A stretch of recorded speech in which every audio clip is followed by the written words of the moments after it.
오늘은 돌아온 언약궤라는 제목으로 하나님의 말씀을 전하도록 하겠습니다.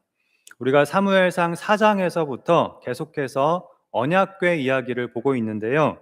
4장에서 이스라엘이 블레셋과의 전쟁에서 언약궤를 빼앗김으로 인해서 언약궤가 적국인 블레셋의 손에 넘어간 것이 그 시작이었습니다. 그래서 5장과 6장은 블레셋 땅에서 일어나는 블레셋 사람들의 이야기로 되어 있는데요. 이스라엘의 언약궤가 블레셋으로 넘어갔기 때문입니다. 지난 시간에는 우리가 사무엘상 5장의 내용을 살펴보았는데요. 블레셋 사람들이 빼앗아간 언약궤로 인하여 블레셋에 엄청난 재앙이 임하는 내용이었습니다. 블레셋은 5개의 주요 도시, 5개의 주요 성읍으로 이루어진 나라라고 하였는데요. 그 중에 3개의 도시, 아스돗, 가드, 에그론, 이 3개의 성읍이 언약궤로 인하여서 재앙이 내려서 거의 망하게 됩니다. 언약궤가 가는 곳마다 하나님께서 독한 종기의 재앙을 내리셔서 수많은 사람들이 죽게 된 것입니다. 그래서 결국 나머지 2개의 도시마저 그러한 재앙을 당하기 전에 블레셋 사람들은 언약궤를 이스라엘로 다시 돌려보내기로 결정을 하게 됩니다. 여기까지가 지난 시간에 우리가 살펴본 5장의 내용이었습니다. 그래서 6장은 언약궤가 다시 이스라엘로 돌아오는 내용이라고 하였는데요. 오늘은 이 6장의 내용을 함께 살펴보시겠습니다. 1절부터 보시겠는데요. 여호와의 궤가 블레셋 사람들의 지방에 있은 지 7달이라 라고 하였습니다.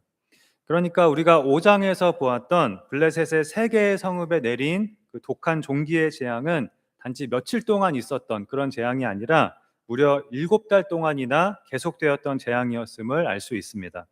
마치 코로나가 정말 몇 년 동안, 수년 동안 전 세계를 강타했던 것처럼 독한 종기의 재앙이 7달 동안 블레셋을 강타한 것입니다.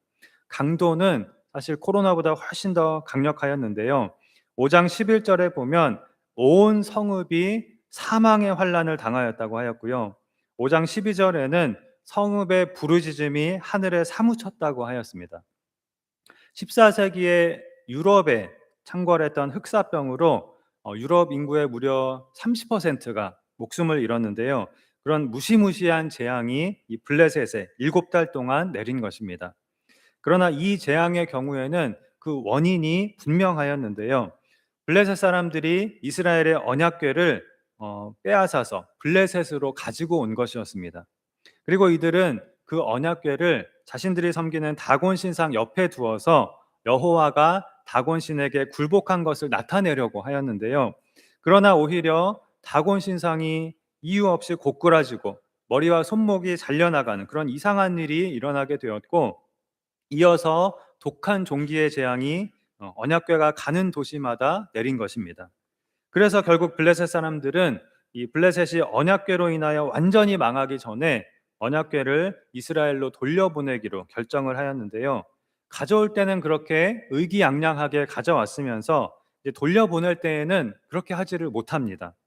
2절에 보면 블레셋 사람들이 자신들의 제사장들과 복술자들을 불러서 언약궤를 어떻게 돌려보내야 하는지 그런 조언을 구한 것입니다. 바로 이 부분이 사무엘상 4장에서 6장의 이 언약궤 이야기에서 중요한 모티프가 되고 있는데요. 바로 언약궤를 대하는 이스라엘 백성들과 또 블레셋 사람들의 미신적인 태도입니다. 이들은 살아계신 여호와 하나님께 회개하거나 도움을 구하지 않고 하나님이 아닌 이 언약궤를 신성한 성물로 여기면서 마치 언약궤에 신비한 힘이 깃들어 있거나 언약궤가 신비한 힘을 발휘하는 것처럼 여기면서 언약궤를 그렇게 우상처럼 대합니다. 이 점에 있어서는 블레셋 사람들이나 이스라엘 사람들이나 모두 마찬가지였습니다. 즉 사무엘상 4장에서 6장의 언약궤 이야기는 계속해서 이러한 이들의 어리석음을 보여주면서 살아계신 하나님을 섬기는 것이 아니라 미신적이고 주술적인 신앙에 빠져 있는 이스라엘 백성들의 모습과 또 헛된 우상을 섬기는 블레셋 사람들의 모습을 꼬집고 있는데요. 자, 이것이 우리가 이 언약궤 이야기에서 주목해야 할 중요한 부분 중에 하나라고 할 수 있습니다. 혹시 우리도 살아계신 하나님을 믿고 섬기고 있는 것이 아니라 죽은 우상을 섬기는 사람들처럼 형식적인 종교 생활을 하고 있는 것은 아닌지, 하나님이 아닌 언약궤를 내가 붙들고 섬기고 있지는 않은지 이것을 돌아보아야 하는 것입니다. 우리가 집중해야 할 분은 우리의 기도를 들으시는, 우리와 교제해 주시는 하나님이신 것입니다. 지금도 우리의 예배를 받으시는, 예배를 통하여 우리에게 말씀하시는, 우리와 항상 함께 계시고 우리와 동행하시며 우리를 인도하고 계신 그 살아계신 하나님을 우리는 바라보고 믿고 섬기고 있는 것입니다. 내가 이 살아계신 하나님을 붙들고 믿고 있는지, 그 살아계신 하나님과 교통하고 내가 교제하고 있는지, 아니면 종교적인 형식과 껍데기만을 붙잡고 그것들을 의지하고 있는지, 이것을 우리는 항상 돌아보아야 하겠습니다. 계속해서 3절을 보시겠습니다. 블레셋의 제사장들과 복술자들이 내놓은 대답은 이것이었습니다. 언약궤를 그냥 돌려보내서는 절대로 안 되고 반드시 속건제를 드려야 한다는 것이었습니다. 이 속건제는 하나님께서 이스라엘 백성에게 율법으로 정해주신 여러 가지 제사들이 있는데요. 그 제사들 가운데 하나입니다. 쉽게 말하면 이 속건제는 손해배상 제사라고 그렇게 이해를 하시면 됩니다. 그러니까 나의 실수나 잘못으로 하나님이나 사람에게 내가 손해를 입힌 경우에 그 손해를 배상하는 의미로 드리는 제사를 속건제라고 합니다. 예를 들어서 언약궤와 같은 여호와의 성물을 훼손하였을 때 자신이 입힌 그 손해를 배상하는 의미로 속건제를 드려야 했는데요. 이 속건제는 순양으로 드려지도록 하나님께서 정하셨고, 또 자신이 입힌 손해의 5분의 1을 더해서 배상을 하도록 그렇게 정해져 있었습니다. 그러나 블레셋의 제사장들과 복술자들이 이스라엘의 속건제 규례를 제대로 알 리가 없었기 때문에 아마도 이들은 자신들이 언약궤를 빼앗아옴으로 인해 이스라엘에 입힌 손해를, 또는 이스라엘의 신에게 입힌 손해를 배상한다는 의미로 이 속건제를 말한 것 같습니다. 아마 블레셋에도 손해를 배상하는 제사, 즉 속건제가 있었던 것 같습니다. 어쨌든 이들은 언약궤를 그냥 돌려보내서는 안 되고 자신들이 언약궤로 인하여 이스라엘의 신을 노엽게 하였으니까 속건제를 드려서 이스라엘의 신 여호와의 진노를 풀어야 한다고, 그래야 이 독한 종기 재앙이 물러갈 거라고 생각을 하였습니다. 4절에 보면 그럼 속건제물로 무엇을 드려야 할까요? 라고 블레셋 사람들이 묻자 블레셋의 제사장들과 복술자들의 대답은 금 독종 5과 금 쥐 5마리를 드리라는 것이었습니다. 이 금이라고 하는 값비싼 보물로 충분히 배상을 하라는 것이었고요. 또 5이라고 하는 숫자는 블레셋이 5개의 성읍으로 이루어진 나라였기 때문에 그 각각의 성읍을 다스리는 5명의 방백을 의미하였는데요. 재앙을 당한 3개의 성읍만이 아니라 온 블레셋의 항복과 복종을 의미하는 것이었습니다. 그리고 왜 하필이면 독종과 쥐의 형상인지에 대해서는 5절에 말씀하고 있는데요.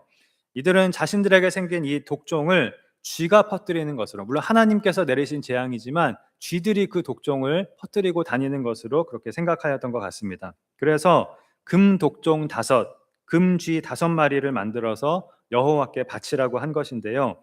그러면서 이들은 그렇게 하면 여호와가 혹 그의 손을 너희와 너희의 신들과 너희의 땅에서 가볍게 하실까 하노라 라고 말합니다. 자, 이렇게 하면 된다 라고 이렇게 자신 있게 말하는 것이 아니라, 이렇게 하면 혹시 여호와께서 재앙을 가볍게 하거나 재앙을 거두어 가실지도 모른다, 이렇게 굉장히 겸손한 자세로 납작 엎드린 것입니다. 이처럼 이들은 7달 동안의 무시무시한 재앙으로 잔뜩 겁을 먹고 마음이 굉장히 낮아져 있었습니다. 또 6절에 보면 이들이 이렇게 겁을 먹은 이유는 오래전에 하나님께서 애굽에 재앙을 내리신 일을 이들이 기억하였기 때문인데요.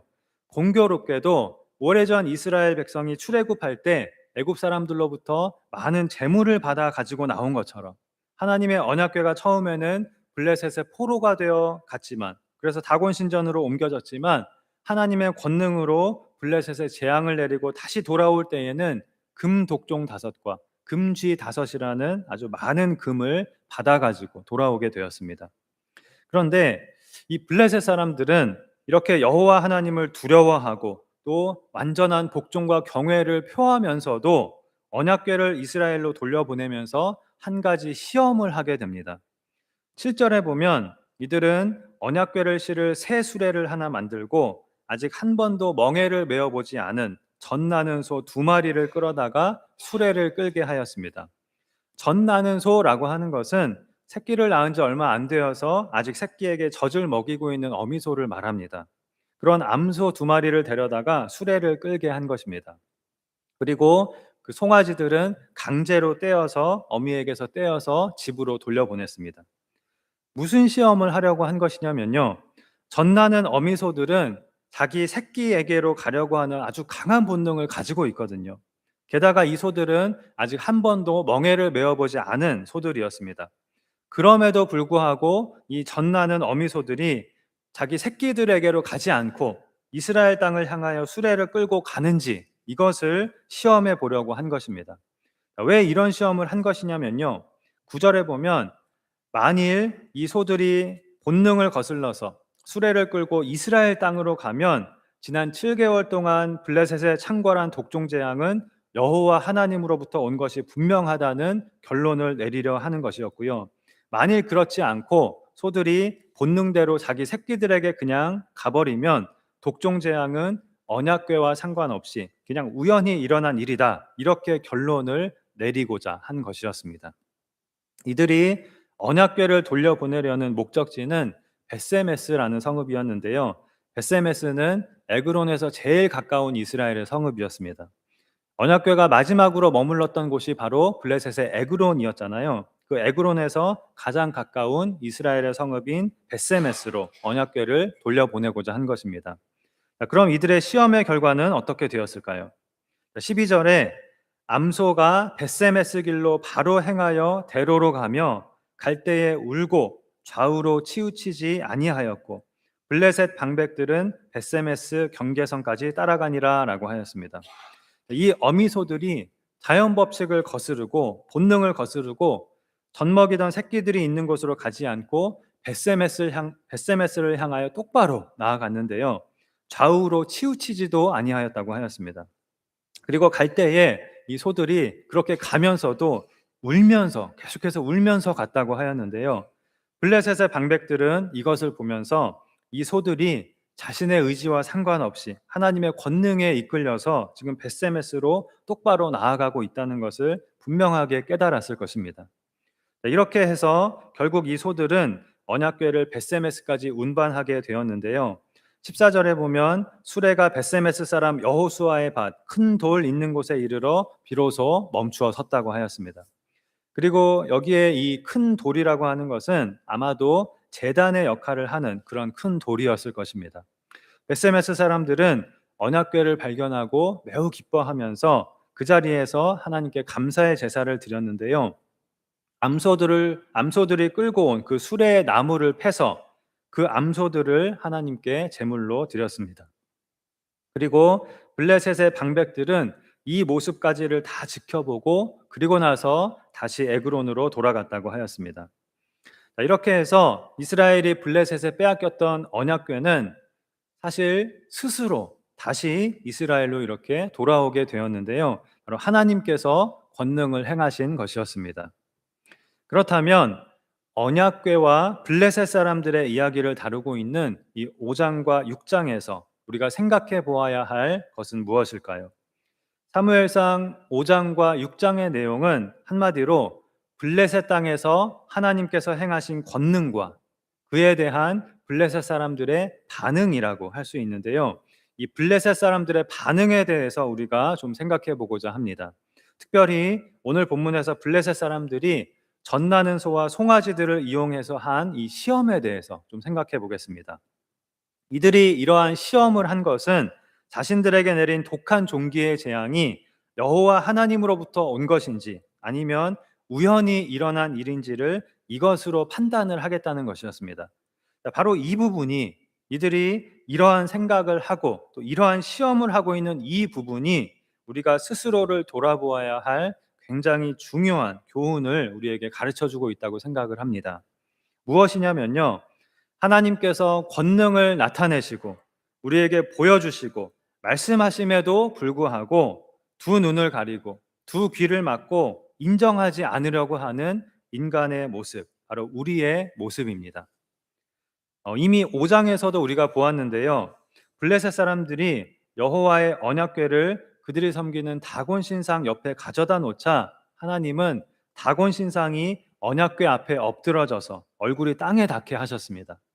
블레셋 사람들은 여호와가 다곤 신에게 굴복하였다는 것을 나타내려 하였지만 하나님은 그 반대임을 분명하게 나타내신 것입니다. 그러나 블레셋 사람들은 다곤 신상을 그냥 다시 일으켜 세우고 애써 이 일을 우연히 일어난 일로 돌리려고 하였습니다. 그러나 다음 날 아침이 되자 다곤 신상이 또다시 똑같은 모습으로 엎드러져 있었을 뿐만이 아니라 머리와 두 손목이 끊어져서 몸뚱이만 남았고 머리와 두 손목은 문지방에 가 있었다고 하였습니다. 다곤은 살아있는 신이 아니라 아무것도 스스로 할 수 없는 무능한 물건에 불과하다는 하나님의 메시지였습니다. 누가 보아도 이것은 분명한 하나님의 메시지였습니다. 하나님께서 스스로 권능을 나타내신 것이었습니다. 그리고 이어서 블레셋 땅에 독한 종기의 재앙이 내리기 시작하였는데요. 언약궤가 이동하는 경로를 따라서 아스돗, 가드, 에그론에 차례로 독한 종기의 재앙이 내렸습니다.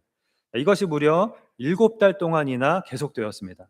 당연히 블레셋 사람들은 이 모든 일들이 언약궤로 인하여 여호와 하나님께서 행하신 일이라는 것을 인정할 수밖에 없었습니다. 그래서 언약궤를 지금 이스라엘로 이렇게 돌려보내기로 결정을 한 것이었습니다. 그런데 오늘 본문을 보면 이렇게 블레셋의 여러 성읍이 큰 재앙을 당하고 수많은 블레셋 사람이 죽었음에도 불구하고 아직도 이들은 정신을 차리지 못하고 있었습니다.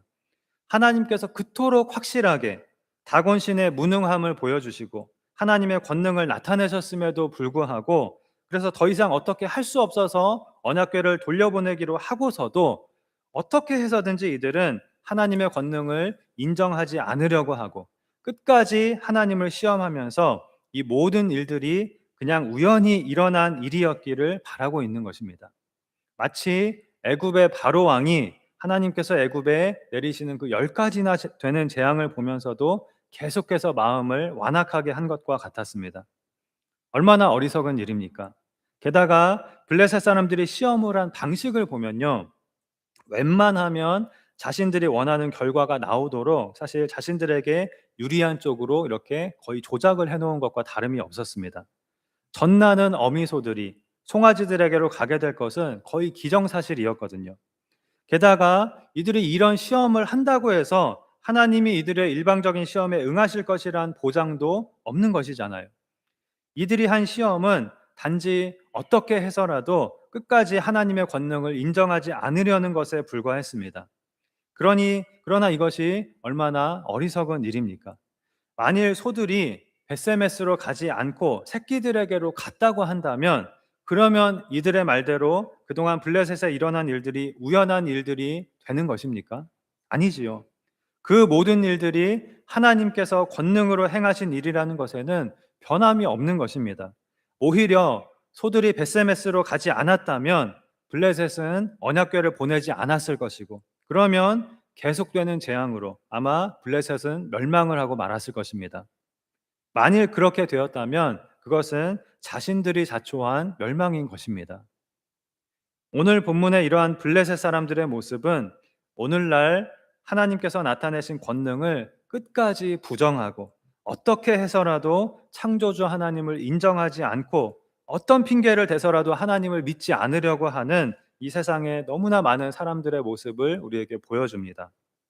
하나님께서 이 아름다운 우주를 만드시고 해와 달과 별을 만드시고 우리를 위하여 이렇게 아름다운 지구를 만드시고 우리의 눈에 보기에 너무나도 아름다운 산과 바다, 나무와 꽃들, 곤충들과 온갖 동물들을 만드시고 그리고 무엇보다 그 무엇으로도 도저히 이해할 수가 없고 설명할 수가 없는 우리 인간을 이렇게 신묘막측하게 지으시고 우리를 위하여 온 우주가 매 순간 너무나도 정교하게 돌아가도록 지금 하나님께서 움직이고 계신데 그러한 하나님의 권능을 보고도 하나님께서 창조하신 이 세상을 보고도 그 모든 것을 만드신 창조주의 존재를 부정하고 이 모든 것은 그냥 우연히 생겨난 것들이라고 아무것도 없던 것에서 즉 무에서 아무 이유 없이 갑자기 무언가가 생겨났고 무에서 유가 그냥 생겨났고 그것이 오늘날 이 우주가 되었다고 말하는 것입니다.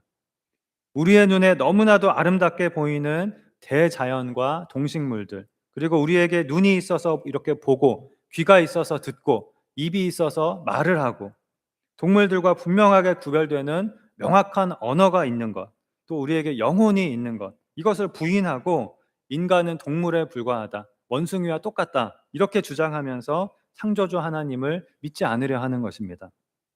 하나님은 우리에게 너무나도 분명하게 하나님의 권능을 나타내 보이시고 수도 없이 우리에게 말씀하시고 또 우리를 불러주시고 하나님을 믿을 기회를 사실 너무너무나도 많이 주고 계신데, 그러한 숱한 기회를 얻고도 어리석게 블레셋 사람들처럼 하나님을 믿지 않아도 되는 온갖 핑계를 만들어내면서 하나님을 영접하지 않는 그런 안타까운 일들이, 그런 비극적인 일들이 지금 이 세상에 너무나도 많은 것입니다. 그런데 사실은 이것이 바로 우리 타락한 인간의 본성인 것입니다. 아무리 기적을 보고 하나님의 권능과 하나님의 살아계심을 보고도 두 눈을 감고 인정하지 않으려고 하는 불신앙이 우리 인간이 가지고 있는 본성인 것입니다. 하나님의 권능을 본다고 해서, 기적을 본다고 해서 우리가 스스로 사실은 하나님을 믿을 수 있는 것은 아닙니다. 예수님 당시에 예수님께서 그렇게 많은 기적을 행하셨어도 그것을 본 많은 사람들이 예수님을 믿지 않았고 심지어 예수님을 십자가에 못 박아 죽이기까지 하였습니다. 예수님께서 십자가에 달리셨을 때 온 땅에 어두움이 임하고 성소의 휘장이 위로부터 아래로 저절로 찢어지고 땅이 진동하고 바위가 터지고 무덤들이 열리는 그런 일들이 일어났음에도 불구하고 이것을 보고 이분은 진실로 하나님의 아들이었도다 라고 고백한 사람도 있었던 반면에, 많은 사람들은 여전히 예수님이 하나님의 아들이심을 부인하고 예수님을 믿지 않았습니다. 우리가 잘 아는 사도 바울도 그러한 사람 중 하나였습니다. 처음에 바울은 그리스도인들을, 예수님 믿는 그리스도인들을 잡아다가 옥에 가두던, 그리고 핍박하던 사람이었습니다. 그러나 부활하신 예수님께서 직접 바울을 찾아오심으로 바울은 예수님을 만나고 평생 복음을 전하는 사도가 되었습니다. 우리가 영의 눈을 뜨지 못하면, 죄에 사로잡혀서 죄의 종노릇을 하고 있을 때에는 하나님께서 아무리 권능을 나타내시고 하나님의 살아계심을 보여주셔도 그것을 보지 못하는 것입니다. 그러나 예수님께서 직접 바울을 찾아와 주셨을 때 바울이 변화된 것처럼 성령님께서 우리에게 역사하여 주시면 우리의 영의 눈이 떠지고 우리가 하나님을 볼 수 있게 되는 것입니다. 우리가 기억해야 할 것은, 영의 눈을 뜨는 것은 내가 스스로 할 수 있는 일이 아니라 오직 위로부터, 오직 하나님으로부터 오는 것이라는 사실입니다. 그렇기 때문에 이 세상의 그 누구라도, 그 어떠한 사람이라도 이 하나님의 은혜로, 하나님의 역사하심으로 바울처럼 이렇게 변화될 수가 있고 예수님을 구주로 영접하고 하나님의 자녀가 될 수가 있는 것입니다. 이것을 우리가 기억하고 낙심하지 말고 하나님의 은혜를 구하며 하나님의 역사하심을 구하며 우리의 가족과 친구와 이웃을 위해서 기도해야 하는 것입니다. 그리고 어떻게 해서든지 어떤 핑계를 대서라도 끝까지 하나님을 인정하지 않으려고 하는 오늘 본문의 이 블레셋 사람들의 모습은 꼭 이 세상에 믿지 않는 사람들의 모습만을 보여주고 있는 것은 아닙니다. 우리가 그것만 보고 넘어가서는 안 됩니다. 이러한 블레셋 사람들의 모습이 나의 모습은 아닌지, 이것을 우리는 돌아보아야 하는 것입니다. 블레셋 사람들은 하나님께서 다곤 신상을 통해서, 다곤은 우상에 불과하며 오직 하나님만이 유일한 신이시라는 분명한 메시지를 주셨음에도 불구하고 애써 그것을 외면하려 하였고, 또한 언약궤로 인하여 큰 재앙을 당하면서도 끝까지 하나님을 시험하며 그것을 우연한 일로 돌리려고 하였습니다. 그런데 이것이 하나님을 믿는 바로 우리의 모습일 수도 있다는 것입니다. 이것을 우리는 돌아보아야 하는 것입니다. 하나님께서는 우리에게 우상을 두지 말라, 이 세상의 헛된 우상들을 의지하지 말고 나를 의지하라 라고 말씀하고 계시는데 우리는 그 하나님의 말씀을 외면하고 있지는 않은지, 하나님께서는 우리에게 끊임없이 말씀을 주시고 때로는 분명한 경고도 하시고 우리를 혼내기도 하시면서 우리가 옳은 길로 가도록 인도해 주고 계시는데 우리는 어떻게 해서든지 그 하나님의 인도와 섭리를 인정하지 않으려고 하나님을 시험하고 우리의 눈을 가리고 귀를 막으면서 우리의 마음을 완악하게 하고 있지는 않은지, 그래서 스스로 멸망을 자초하고 있지는 않은지, 이것을 우리는 반드시 돌아보아야 하겠습니다. 그리고 하나님의 은혜에 대해서도 마찬가지입니다. 혹시 우리가 하나님의 은혜를 인정하지 않고 모든 일을 그냥 우연으로 돌리고 있지는 않습니까? 우리가 1년 내내 하나님께서 주시는 너무나 많은 은혜를 받고 있는데도, 일평생 하나님의 은혜를 받으면서 살아가고 있는데도 그것을 모르는 사람들이 있습니다. 이스라엘 백성들이 40년 동안 광야를 지날 때 하나님께서 은혜를 주시고 돌보아 주심으로 가나안 땅에 이르게 된 것처럼, 우리 역시 그러한 하나님의 은혜와 돌보심으로 지금 이 자리에 있게 된 것인데, 그 하나님의 은혜와 돌보심을 인정하지 않으려는 사람들이 있습니다. 하나님께서 홍해를 갈라주시고 하늘에서 만나를 내려주시고 메추라기도 내려주시고 반석에서 물이 나오게 해주시고 불기둥과 구름기둥으로 적들의 공격을 막아주시고 때로는 하나님께서 직접 싸워주심으로 지금 이 자리까지 우리가 사실 오게 된 것인데, 그 하나님의 은혜를 인정하지 않고 모든 일을 그저 우연한 일로 치부해 버리는 것입니다. 그러면서 하나님께서 여기까지 우리를 이렇게 돌보아 주셨습니다 라고 말하면, 돌보아 주기는 뭘 돌보아 주셨어요? 내가 얼마나 고생해 가며 여기까지 왔는데, 인생의 수많은 위기 때마다 정말 내가 얼마나 개고생을 해가며 그 위기들을 극복하고 내가 여기까지 왔는데 하나님이 뭘 돌보아 주시고 무슨 은혜를 주셨다는 거예요. 이렇게 말하는 것입니다. 그렇게 해서 여기까지 오게 된 그 모든 것이 하나님의 은혜임을 깨닫지 못하는 것입니다. 그리고 그동안의 수많은 하나님의 기적적인 도움과 그런 도움의 손길과 돌보심을 그저 우연한 일로 여기고 애써 외면하고 인정하지 않는 것입니다. 혹시 이것이 나의 모습은 아닌지, 하나님의 은혜를 부인하고 감사하지 않으므로 광야에서 소멸해버린 출애굽 1세대와 같이 스스로 멸망의 길로 나아가고 있는 것이 바로 나의 모습은 아닌지, 우리가 오늘 꼭 돌아보고 점검해 보아야 하겠습니다. 모든 것이 하나님의 은혜임을 깨닫고 진정으로 감사하는 자만이 축복의 길로 나아갈 수 있는 것입니다. 자, 결론적으로 오늘 본문에서 이스라엘로 돌아온 언약궤를 통해서 우리가 깨달아야 할 것은 우리에게 베푸신 하나님의 은혜와 하나님의 한없는 사랑입니다. 이스라엘 백성들은 빼앗긴 언약궤를 도로 찾아오기 위하여 할 수 있는 것이 아무것도 없었고 또 아무것도 한 것이 없었습니다. 즉 하나님의 언약궤가 블레셋에 포로되어 갔다가 다시 이스라엘로 돌아온 일, 이 모든 일들은 처음부터 끝까지 전적으로 하나님의 주권에 의하여 이루어진 일이었습니다. 블레셋의 다곤신이 여호와 하나님을 이겨서 이스라엘이 언약궤를 빼앗긴 것이 아니라 하나님께서 스스로 언약궤를 블레셋에 빼앗기게 하심으로써 죄악에 빠진 이스라엘을 심판하시고 또한 하나님을 대적하는 블레셋을 심판하신 것입니다. 그리고 그렇게 하신 후에 하나님은 다시 한번 하나님의 주권과 권능으로 언약궤가 이스라엘로 다시 돌아오게 하심으로써 이스라엘을 향한 하나님의 사랑을 나타내 주셨습니다. 이 자리에 있는 우리도 바로 이러한 하나님의 사랑을 받은 사람들입니다. 우리가 하나님을 찾아간 것도 아니고 우리가 바르게 살아서 하나님의 마음에 든 것도 아닙니다. 우리가 아직 죄인 되었을 때에 하나님께서 우리에게 한없는 사랑을 베푸시고 우리를 찾아오셔서 구원해 주셨습니다.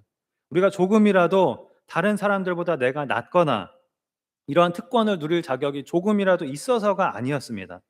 예수님께서 예수님을 핍박하는 바울을 찾아가셔서 구원해 주신 것처럼 하나님께서 죄인 된 우리를 택하여 주시고 사랑해 주신 것입니다.